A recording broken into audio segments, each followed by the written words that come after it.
or whatever. And that's how when your members come to your court, you will turn judgment upside down because they belong in the same place with you.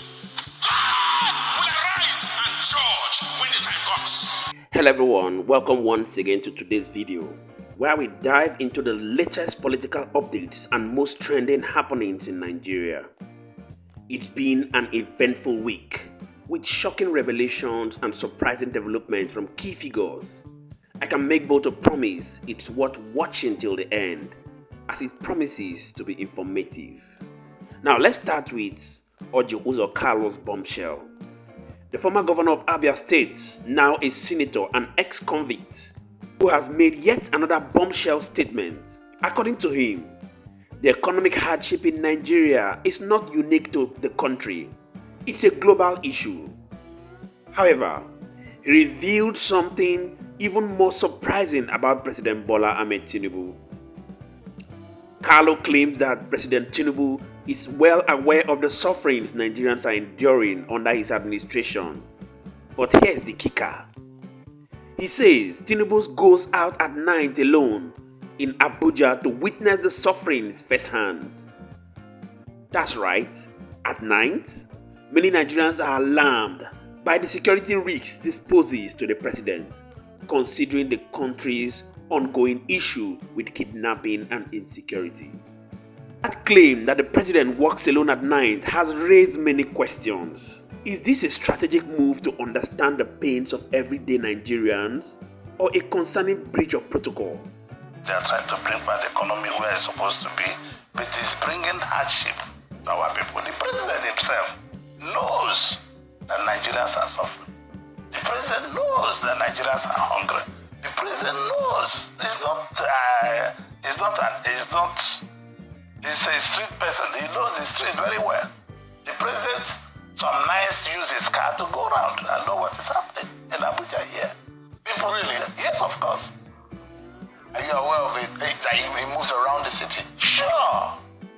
The president goes around the city, visits and go around. I hope he wasn't during when the kidnap and issues were happening in Abuja. Well, whether they kidnap or not, the president goes around with one or two cars and see what is happening. It's not the president that's locked up in a room.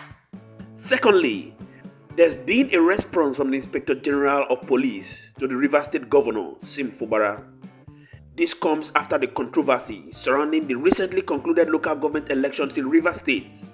The police IG has openly blamed Governor Fubara for not following court orders, a move that, according to him, almost caused chaos in the state. But that's not all.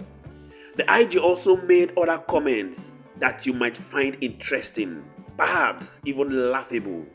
But I'll leave you to hear these for yourself and decide. The issues in Rivers are avoidable. The police didn't do anything wrong in Rivers. We acted professionally. We followed the rule of law. You will recall that there are political crises in Rivers that led to the sealing of the 23 local governments in the state. There was violence. Even in that violence, we lost a policeman. Subsequently, the 23 local governments were taken over and sealed.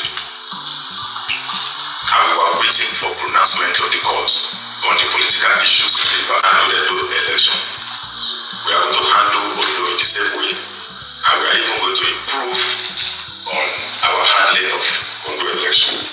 Meanwhile, Governor Fubara, in a separate incident that has now gone viral, took the opportunity to criticize lawyers and judges. Together with a cleric, he condemned what they described as bogus court rulings granted to political opponents, which he sees as a tactics to undermine his administration. Some of you say you're legal luminary. You know the truth. You will go on air just to pacify your paymasters, to turn the law upside down.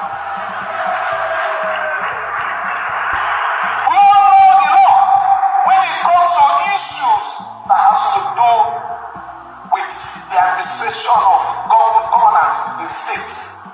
It is the state high court. It doesn't matter whether you go and join INEC police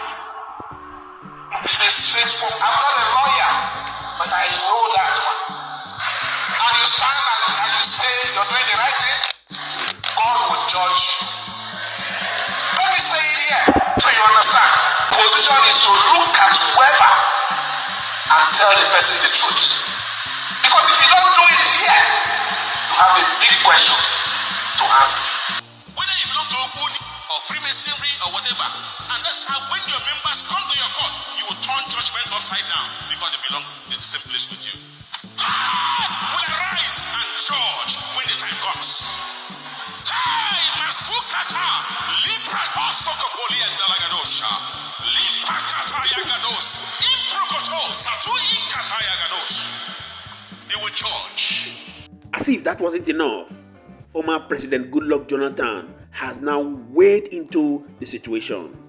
He's calling on the judiciary to avoid overheating the political atmosphere. According to Jonathan, part of the crisis we see within the PDP is due to overzealous members stepping outside their rank and misusing their powers. Do not be carried away by political influence. That's the only way. And that's the only way we can stabilize the political process. I know the lawyers enjoy during the middle after election the abundance of litigation because it's like Christmas for lawyers. But most countries doesn't go that way. People don't go to court. But in Nigeria, pre-election matters, election matters. Fill all the courts. And this does not give a good sign for democracy. Now moving to Bayelsa State, and this one is sure to leave you shaking your head. The state government is reportedly spending a staggering 700 million on 50 torchlights. Yes, you heard me right. Flashlights. Many Nigerians have reacted with shock and laughter, calling it yet another example of kleptomania in government. It seems that even in the dark, the money keeps flowing in mysterious ways. In another development, Olisa Agbakoba criticizes EFCC. Now let's talk about Olisa Agbakoba. A former president of the Nigerian Bar Association, Agbakoba has thrown a major wrench into the workings of the Economic and Financial Crimes Commission. According to him, the very act that established the EFCC is faulty. He urged that for years, the EFCC has been operating illegally.